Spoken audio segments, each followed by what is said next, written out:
Hi, everyone. Welcome back to our channel, English Stories. I'm Jasmine, and I'm so happy you're here with me today. On this channel, we share beautiful and engaging English stories that will inspire and entertain you. If you enjoy our content, don't forget to like, subscribe, and share with your friends. Now, let's get started. Title: He Does Not Love Me. My name is Anna. I am 25 years old. My husband is 40. We have been married for 4 years. We have a small son. He is 3 years old. For a long time, I believed I had a happy life. Not perfect, but warm, safe, and full of love. But now everything feels different. For the last few months, my husband has changed. He comes home late from work. He eats dinner in silence, sits in front of the TV, and then goes to sleep without saying much to me. On weekends, he is always busy. Meetings, work calls, or he locks himself in his home office. He says he is under pressure. He says work is important. I understand that. But I miss him. Before, things were simple. Every evening, we used to sit together and drink tea. We would talk about our day, laugh at small things, and sometimes just sit quietly holding hands. Those moments used to feel like home. Now there is only silence. No tea, no laughter, no long conversations, only distance.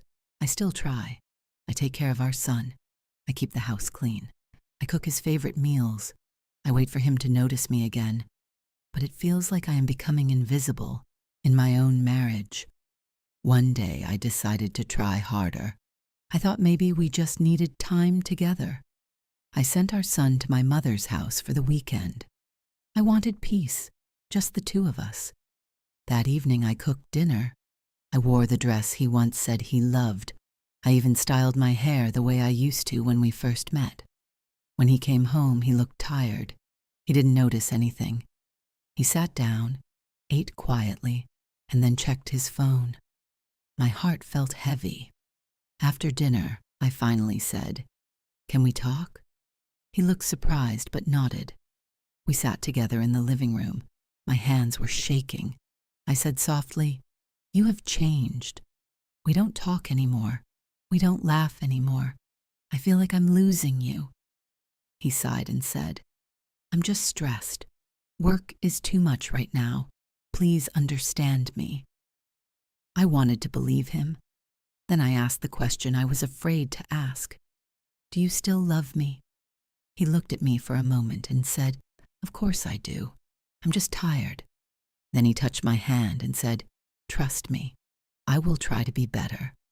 I nodded, but deep inside I didn't feel peace. Days passed. Nothing changed. He was still distant, still busy, still silent. I kept waiting for the old him to come back, but he never did.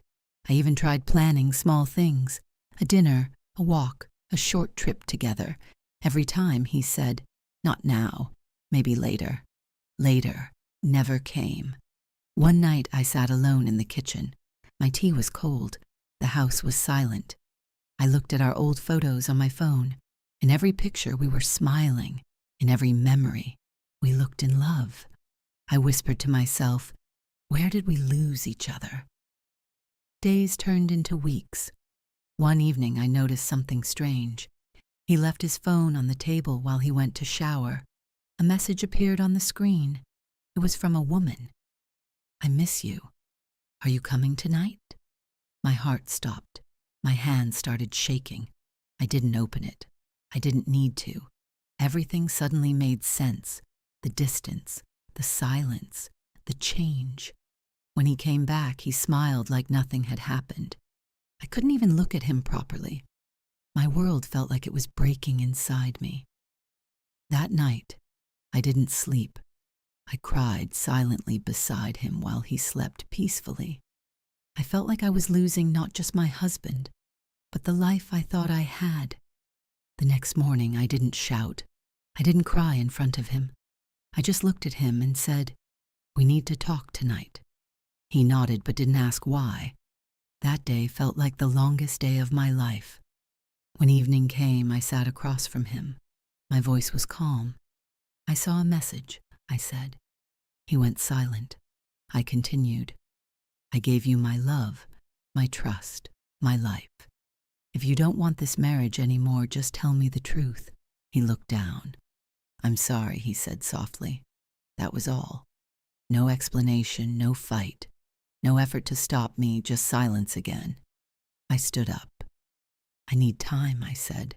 "Not for you, for me." That night, I packed a small bag. I took my son's hand. He didn't understand what was happening, but he trusted me. As we walked out of the house, I looked back one last time, not in anger, but in sadness, because sometimes love is not enough to keep two people together. Sometimes you have to choose yourself to survive. That night, I didn't lose my husband. I found myself again. Thank you for watching this story. If you enjoyed it and want more emotional and simple English stories, please don't forget to subscribe to my channel, English Stories with Alicia. I share real feelings, easy English, and heart-touching stories to help you learn and feel every word. See you in the next story.